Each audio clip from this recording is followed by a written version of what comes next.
Ce qui rend très important le progrès technique en économie, c'est qu'il est lié fondamentalement avec la croissance économique, mais aussi avec l'emploi.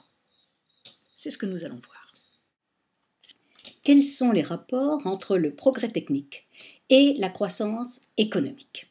Eh bien, le progrès technique et la croissance économique sont extrêmement liés. Lorsque le progrès technique est fort, en général, la croissance économique l'est aussi. Et pourquoi ? Parce que le progrès technique va générer des gains de productivité. C'est-à-dire qu'avec la même quantité de salariés, on peut produire plus, ou avec moins de salariés, on peut produire autant. Donc, en fait, on a une production qui sera plus rentable puisque elle aura besoin de moins de facteurs de production pour réussir à obtenir une même quantité, voire plus, de production. Ces gains de productivité, qu'est-ce qu'ils vont permettre ? Puisqu'on produit plus à coût égal, c'est-à-dire par exemple avec la même quantité de salariés, eh bien ces gains de productivité, qu'est-ce qu'ils permettent ? Ils permettent d'abord d'avoir des profits plus importants.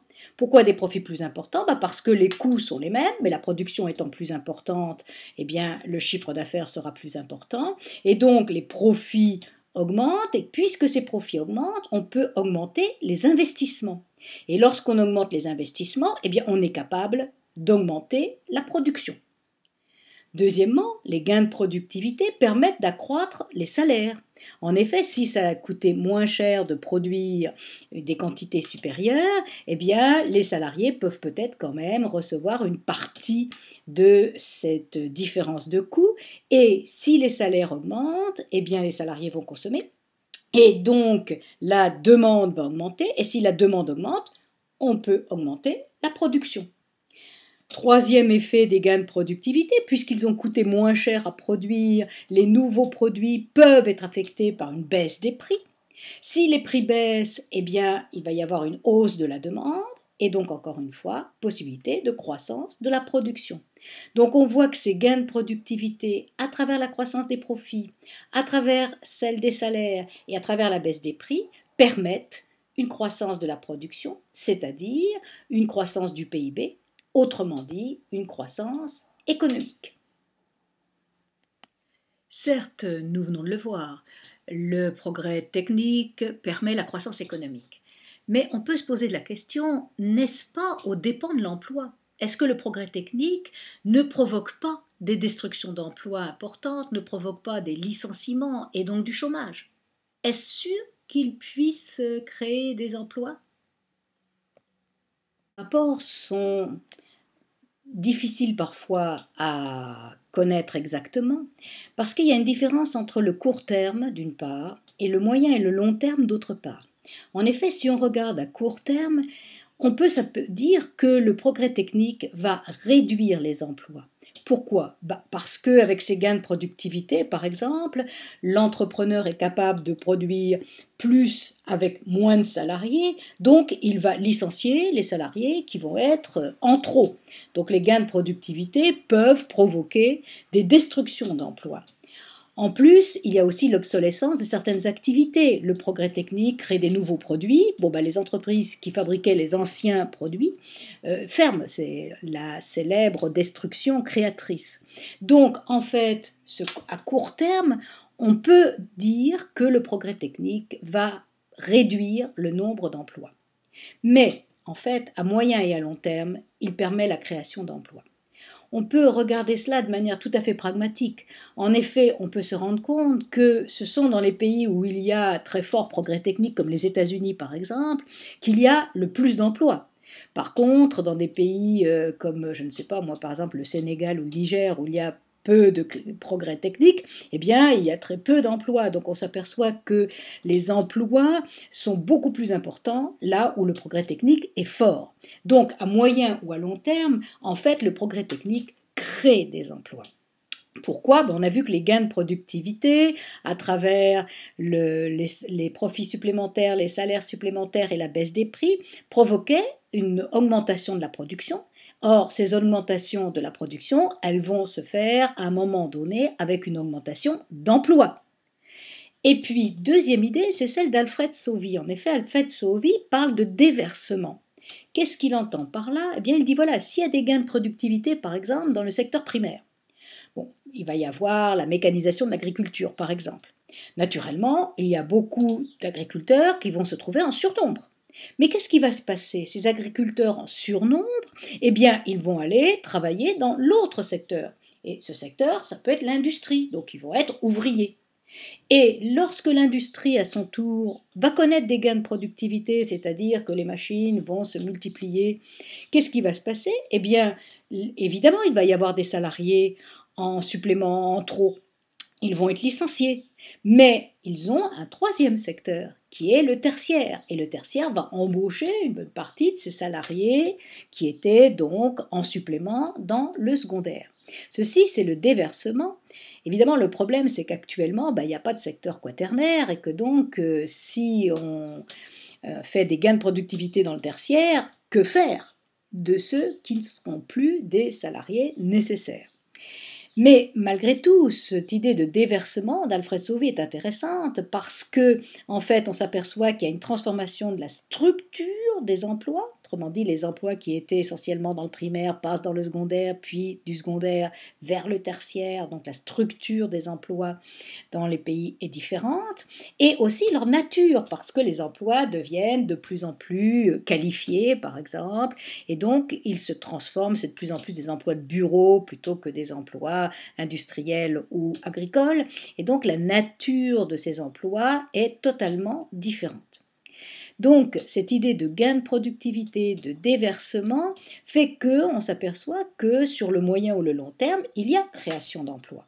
Et puis aussi création d'emplois qui n'existaient pas, c'est-à-dire que le progrès technique va créer de nouveaux produits, de nouvelles organisations du travail ou du capital, et donc il y a des emplois qui n'existaient pas avant, que personne ne connaissait, et qui vont être créés. Par exemple, maintenant, programmateur, quand on programme au niveau informatique, ça ne pouvait pas exister avant, du temps où il n'y avait pas de l'informatique. Donc il y a bien création d'emplois. Globalement, il y a plus de création d'emplois que de destruction. Nous avons vu le rapport entre le progrès technique d'un côté et la croissance économique de l'autre. Nous avons vu le rapport entre le progrès technique et l'emploi. Mais en fait, n'existe-t-il pas un rapport peut-être plus simple entre progrès technique, emploi et croissance économique? C'est ce que nous allons voir. En fait, lorsqu'on parle de progrès technique et d'emploi, ce n'est pas le progrès technique, il faut le regarder seulement avec tout ce qui est capital, ou le progrès technique avec l'emploi, ou le progrès technique avec la productivité. En fait, tout est lié. Et c'est là justement l'important. C'est-à-dire qu'on ne peut pas déterminer si le progrès technique va réellement créer des emplois ou en détruire si l'on ne tient pas compte de cette relation entre la croissance économique, la productivité et l'emploi. Voyons d'abord à quoi ressemble ce tableau. Ce tableau, c'est donc un tableau en TCAM, c'est-à-dire en taux de croissance annuel moyen. Et donc, on a le taux de croissance du PIB industriel, le taux de croissance de la productivité et le taux de croissance annuel moyen de l'emploi. Et on le prend sur plusieurs périodes. Ici, nous avons donc en France la période des 30 Glorieuses. Qu'est-ce qu'on remarque? Que annuellement, sur cette période de 50 à 73, il y a eu une croissance économique en moyenne annuelle de 5,9%, ce qui est énorme. Il y a eu une productivité qui a augmenté de 5,1% et un emploi qui a augmenté de 0,8%.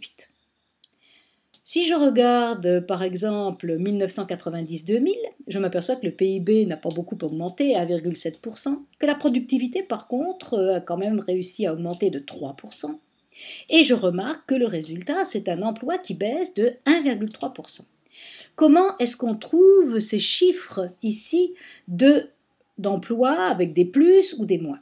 Eh bien en fait, il faut bien arriver à comprendre comment PIB, productivité et emploi sont liés. Par exemple, imaginons que le PIB est augmenté effectivement de 5,9% pendant la période 50-73. Pendant ce temps-là, la productivité a augmenté de 5,1%. Qu'est-ce que ça veut dire? Ça veut dire que chaque salarié était capable de produire plus 5,1% par rapport à la période précédente. Donc, chacun des salariés a produit 5,1% en moyenne en plus. Et étonnamment, on réussit à produire 5,9%. Donc, qu'est-ce qui s'est passé? Il s'est passé qu'il ne suffisait pas des salariés qui étaient en train de produire là, puisqu'ils n'arrivaient tous ensemble qu'à produire que 5,1%. Et donc, il a fallu employer des salariés supplémentaires, ce plus 0,8%. Comment on a trouvé plus 0,8%? Bien, en faisant la différence entre le pourcentage de croissance du PIB et celui de la productivité. Normalement, on n'a pas le droit de soustraire des pourcentages, mais lorsqu'ils sont assez proches l'un de l'autre, on s'autorise à le faire parce que c'est plus simple, mais on dit que dans ce cas-là, évidemment, le résultat, c'est égal, à peu près égal à 0,8%. Donc, quand on a une productivité qui augmente de 5,1%, mais qu'on veut augmenter la croissance de 5,9%, il faut augmenter la quantité de travailleurs d'à peu près 0,8%. De la même manière, on avait pris 90-2000. Bon, on s'aperçoit que le PIB augmente de 1,7%, mais que par contre, la productivité, elle a augmenté de 3%. Donc, si chaque salarié était capable de produire 3% de plus, l'ensemble des salariés ont produit 3% de plus. Mais au total, on s'aperçoit que dans le pays, il n'y a eu que 1,7% de plus. Donc, qu'est-ce qui s'est passé? Les entreprises n'ont pas voulu produire ces 3% de plus pour une raison ou pour une autre, et elles ont licencié tous les salariés dont elles n'avaient pas besoin, de manière à ne produire que 1,7% de plus. Donc, si l'on soustrait de 3% 1,7%, on trouve moins 1,3%, c'est-à-dire que l'emploi a baissé de 1,3%. Et on remarque que dans 73-80, c'est la même chose, puisque la productivité était égale à 3,7%, autrement dit l'ensemble des salariés étaient capables de produire 3,7% de plus, on n'a produit que 2,4% de plus, donc on a perdu 1,3% d'emploi. 80-90, pareil, on était capable, la productivité permettait de produire 2,9% de plus, on n'a produit que 1,5% de plus, donc il a fallu licencier et on a eu moins 1,4% d'emploi. Donc on pourrait tirer une règle générale de ce tableau. C'est de remarquer qu'il y a un lien très fort entre ces trois éléments et que comment peut-on avoir une création d'emploi? On regarde, c'est la seule période où il y a eu création d'emploi. Pourquoi? Parce que les gains de productivité sont inférieurs à la croissance économique. C'est-à-dire que les entreprises ont voulu produire plus que ce qu'elles étaient capables de produire avec les salariés qu'elles avaient, donc il a fallu qu'elles en embauchent. Par contre, quand la productivité est supérieure à la croissance du PIB, ça veut dire qu'on est capable de produire plus 3,7%, on ne produit que plus 2,4%, donc pour cela, on a supprimé un certain nombre d'emplois. Autrement dit, pour qu'il y ait création d'emplois, il faut et il suffit que le taux de croissance économique soit supérieur au gain de productivité. Ce que nous pouvons retenir de ce progrès technique, c'est que d'une part il est fondamental pour l'économie et que d'autre part il a des rapports complexes, d'une part avec la croissance, mais d'autre part et surtout avec l'emploi. Et que si on parle de progrès technique, il ne faut pas oublier le rôle qu'a joué Schumpeter pour l'expliquer. Et c'est l'économiste central de ce chapitre.